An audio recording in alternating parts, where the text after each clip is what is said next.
ये पैसा n साल के लिए इन्वेस्ट किया गया, n साल के लिए, तो ये पैसा इन्वेस्ट किया गया बेटा n+3 साल के लिए, n+3 साल के लिए। ये बात समझ पा रहे हैं आप? बोलोगे हाँ सर। तो 2800 रुपए n+3 साल के लिए 8% की दर से जो ब्याज का रेशियो है वो 8:7 है। n का मान क्या है? इंग्लिश में पढ़ेंगे, the respective ratio of simple interest on 2400 at 14% rate of interest after 10 years and 2800 rupees at 8% rate of interest for 3 more years is 8:7. What the value of n? देखो आपको सिंपल इंटरेस्ट का ratio दिया, आप ratio निकालो, वहां से भी सवाल हो जाएगा। लेकिन जैसे आपसे सवाल में टाइम पूछा, मैं आपको बेस्ट मेथड बता रहा हूं।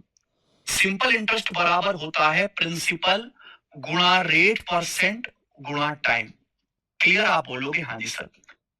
इस सवाल में दो केस दिखाए गए, आपको सिंपल इंटरेस्ट का रेशियो दिया है, आपको प्रिंसिपल दिया है, आपको ब्याज की दर दी है और आपसे टाइम के बारे में पूछा गया, टाइम पूछा गया, n का मान आपसे पूछा गया। तो बताओ टाइम कैसे आएगा? अगर आप बच्चों सिंपल इंटरेस्ट के रेशियो को डिवाइड कर दो प्रिंसिपल गुणा रेट परसेंट के रेशियो से, तो टाइम का रेशियो आ जाएगा कि नहीं आ जाएगा? ये बेस्ट तरीका है मेरे भाई। आप बोलोगे हाँ जी सर, बिल्कुल सही भाई, टाइम का रेशियो आ जाएगा। ये पैसे इन्वेस्ट किया n साल के लिए और 2800 रुपए 8% की दर से इन्वेस्ट किए गए फॉर 3 मोर ईयर। यहाँ पे मोर ईयर्स लगा है, यानी कि अगर ये n साल के लिए लगाया गया है तो 2800 रुपए n+3 साल के लिए इन्वेस्ट किए गए हैं। समझ में आ गया? आप बोलोगे हाँ जी सर, आ तो गया है।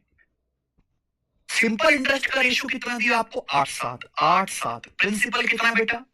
पहले प्रिंसिपल 2400 था, अब ये सिंपल इंटरेस्ट 2800 है। 2800। ब्याज की दर कितनी है भाई बच्चों? पहले ब्याज की दर 14% थी और अब ब्याज की दर 8% है। कितनी है बच्चों ब्याज की दर? 8%। पहले 14%, अब 8%। तो ये रेशियो जो होगा यही तो टाइम का अनुपात होगा, यही तो टाइम का रेशियो होगा। आप बोलोगे हाँ जी सर। 2 0% कट ही जाएगा, 7 चौक 28, 8 तिया 24, 2 सत्ते 14, 2 दूनी 4, और कुछ कटने वाला है नहीं। 2 अट्ठे क्रॉस मल्टीप्लाई हो जाएगी, 2 अट्ठे 16 और 3 सत्ते 21। तो बच्चे 16:21 आ जाएगा, 16:21 आ गया।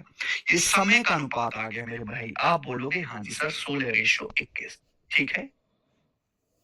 आप मुझे एक बात बताइए मेरे भाई, अगर ये n साल है तो ये 3 मोर ईयर है, n+3 साल है, तो टाइम में गैप कितने का है?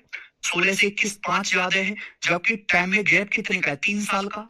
अगर ये n साल है तो ये 3 साल ज्यादा है, तो 5 की वैल्यू 3 साल है, यानी कि कितने गुना? 5 × 30 होता है 0.6 गुना।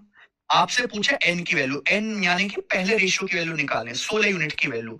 16 की वैल्यू भी 0.6 गुना होगी, 16 × 6 = 96, 9.6 ईयर्स। तो n का जो मान है वो 9.6 है, बी ऑप्शन।